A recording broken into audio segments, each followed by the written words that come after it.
Hi green lovers! Well, Christmas is over and where I live in Northern California, Zone 9B, what that means for me is it is time to start my seeds for next season. Yes, already!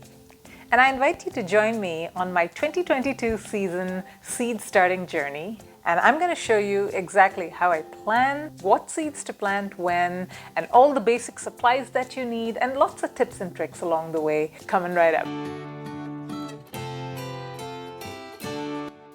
If this is your first time starting plants from seeds, I salute you. There are a host of benefits that you can get from starting your own seedlings.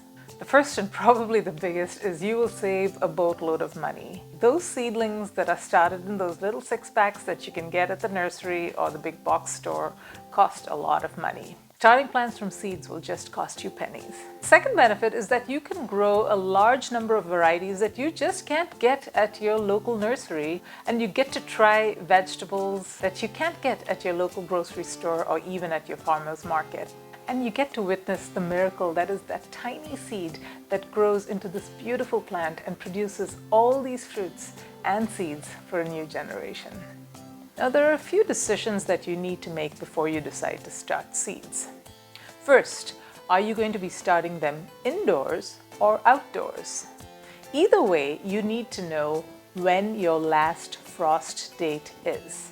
Now, your last frost date is the date in your region approximately when temperatures can drop below freezing point. You want to wait until the very last opportunity for that to happen, because if you get your seedlings out before that date, if the temperature drops below zero even for a day, you can kill a lot of young seedlings that are not frost tolerant. Most seed packets will tell you approximately how many weeks you should get them going before your last frost date. So that's a very important date that you should be aware of. If this is your first time, you need to be aware that starting seeds is not a process that can be rushed. You will need to know what you are planning to plant and where, and purchase seeds accordingly, especially if you're buying online. That takes a bit of a while to get to you. And you will also need to purchase the supplies that you need to get the seeds started, and I'll be talking about that later on in the video. Seeds grow as seeds grow, and it does require a bit of planning to get your dates right and to get your seedlings on time in the garden in order to have a successful harvest.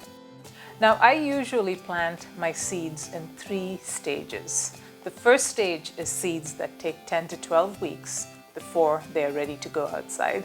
The next stage is seeds that take 6 to 8 weeks, or maybe 4 to 8 weeks before they're ready to go outside. And the last is 1 to 2 weeks before they're ready to go outside. So I calculate back from my last frost date and start accordingly. So where we are right now in late December, I am roughly in the 10-week range before my last frost date. So I'm going to be planting things like herbs, perennial flowers, and some cool weather brassicas as well that I want to get outside. I'm also going to be starting my hot peppers. Those are notoriously slow to grow as well, but I will wait on the sweet peppers. Those tend to grow much faster. If you're getting value from this video, folks, I would so appreciate it if you would give it a like, a big thumbs up, because that really does help it get to a broader audience. Now let's talk about the supplies that you need. You need supplies to get seeds started, and then you need the supplies to grow the seedlings indoors. To get your seedlings started, you obviously need seeds, you need some seed starting mix, and you need seed starting cells and trays. Oh, and don't forget plant labels, very important. So let's talk about the supplies that you need in order to get your indoor grow station set up for starting seedlings.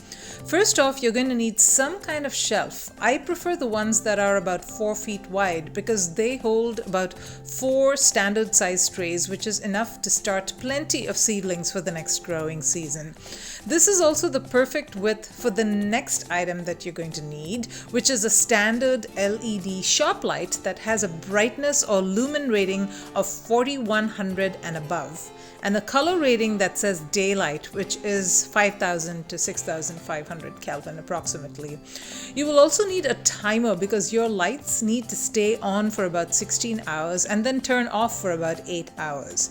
Now, I use Alexa controlled using smart switches, but you can easily use something more manual like this one here. And the last item is optional, but I highly recommend it if you're not going to be growing your plants in a heated room, and that is a heated grow mat. Most seeds germinate between 70 and 85 degrees, but can grow thereafter at a lower temperature. So you will significantly speed up the germination time of your seeds if you place them on a grow mat until they germinate. So now we're ready to plant our seeds. Here are my top 5 tips to successfully starting seedlings from seeds. Tip number 1. When you fill up your seed trays, do not pack the soil in too much. Those delicate seedling roots, they need oxygen for good growth, and you can literally stifle and drown them if there aren't enough pockets of air in your soil. So just tamp down the soil gently with your fingertips. Tip number 2. What size container should you use for what seed? This one's a bit tricky. The general idea is that the container should be small enough that it does not take up too much of your precious indoor grow space, as well as allows for the seedlings to dry out a little bit between waterings. But it shouldn't be so small that the roots are going to get root bound very quickly before you've had a chance to either up-pot them or get them in the garden. I usually start my smallest seeds that I like to sow in bulk, like brassicas or tiny flower seeds or tiny herb seeds, in containers like this. The reason is because I am very quickly going to be up-potting them into larger containers once they germinate. However, for seeds like sweet peas or beans or even melons and squash, they grow large taproots very quickly downward. I prefer the larger containers for those. For peas and beans particularly, they are extremely sensitive to root disturbance, so I plant them either directly in the soil once the weather gets warm enough, or if I do want to start them indoors, I use these taller paper cups, which I can just remove the bottom from, and I can plant the entire cup in the soil as is. Tip number 3, do not overwater. I generally use a spray bottle initially to spritz the seeds into place as soon as I plant them. After that, I only bottom water from the tray underneath once the soil dries out a bit. The way that you can tell that the soil has started to dry out is the color of the soil will turn to a lighter brown. You'll also get a feel for how much the tray weighs, and when it's a little bit lighter, you know that it is running lower on water. Seedlings do need to stay consistently moist, however, until they germinate. So make sure that you do not let the surface dry out completely, at least until the seedlings emerge. You should know that initially the roots are the ones that are growing even before you see the seedling popping out. So even though the soil might seem a little bit dry, as long as there is enough moisture in the lower part of the container, the roots will be able to get to it. Tip number 4. Place your seedling tray on a heat mat and cover it with a transparent plastic dome or a transparent plastic bag should do the job just as well. This is to keep the humidity level high, which also helps with rapid and consistent germination. Remember to remove both the dome as well as the heat mat once the seed germinates. And finally, tip number 5.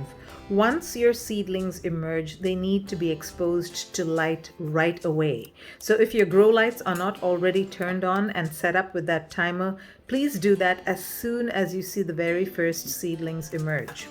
Also make sure that the grow light is no more than 2 or 3 inches from the top of the seedling. This is even more important during that early germination stage. For indoor grow lights, the intensity diminishes exponentially the further away from the seedling the light is. Starting your own plants from seeds is such a rewarding experience, and I hope you learned something new from this video. And if you would go ahead and give it a big thumbs up, I sure would appreciate it because it would help it get to a broader audience. Oh, and by the way, I have a really neat trick on how to start carrots from seeds. That can be pretty tricky, but this hack will give you consistent germination every single time. So go ahead and check this video, and until next time, live green and love your green.